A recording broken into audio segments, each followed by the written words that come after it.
Now then, the Foreign Secretary has said in the last half hour that he has had reassurances from Israel, directly from Israel, that it will act with professionalism, restraint and abide by international law in Gaza.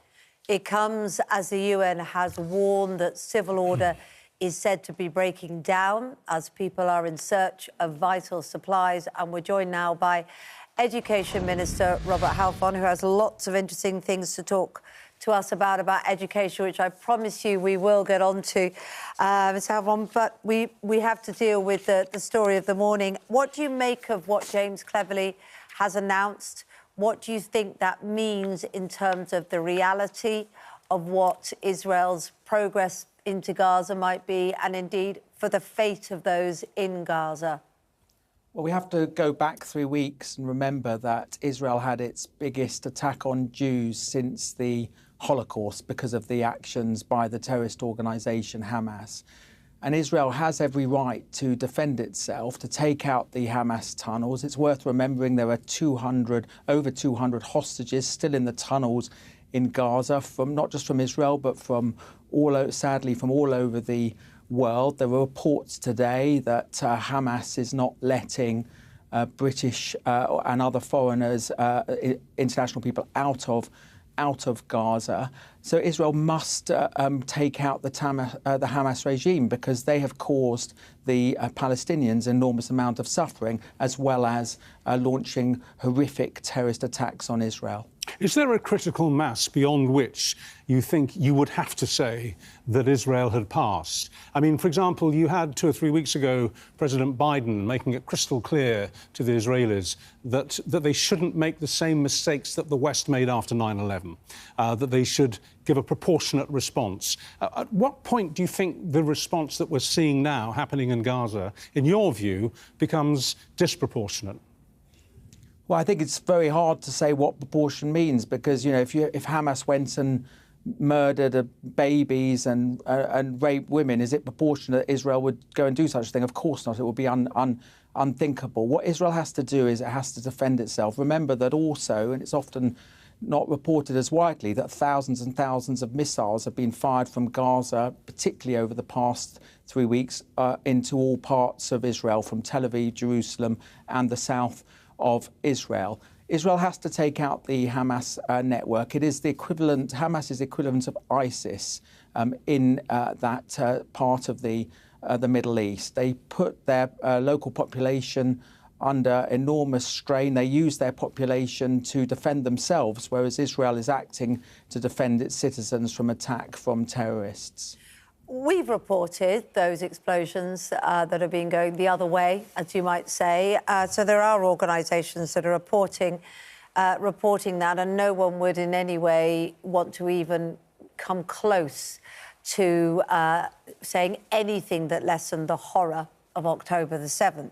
However, I wonder if for the UK government there's a red line, because we now have a growing mass of organisations within Gaza and organisations outside of Gaza saying that the humanitarian devastation, the loss of life of children, some 3,000 now in 3 weeks, the loss of life generally, the injured, the lack of water, the starvation that has been reported, alongside concerns for how that might play out around other countries and indeed here in the UK.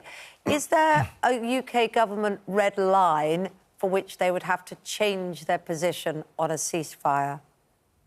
Well, of course, you weep, all of us weep for the loss of lives of whether it's Israelis or whether it is the Palestinian people. But I reiterate, the suffering of the Palestinian people has been caused by Hamas and nobody else.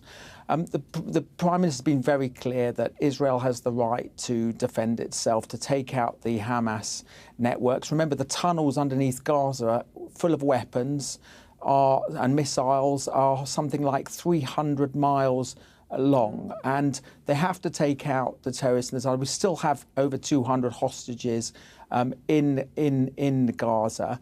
And so that's why the Prime Minister has said a ceasefire would not necessarily work, because we know that Hamas in the past has not kept to ceasefires. It wouldn't bring back the hostages, and it would just allow Hamas to regroup and rearm themselves in order to carry out further attacks on Israel. Well, now, look, in fairness to you, the reason you're out and about this morning is because the story that artificial intelligence, AI, is going to be rolled out in classrooms to the tune of about £2 million worth. I think the attempt is to reduce teachers' workloads, to give teachers more teacher-on-pupil time than they have at the moment. Can you explain how it's going to work?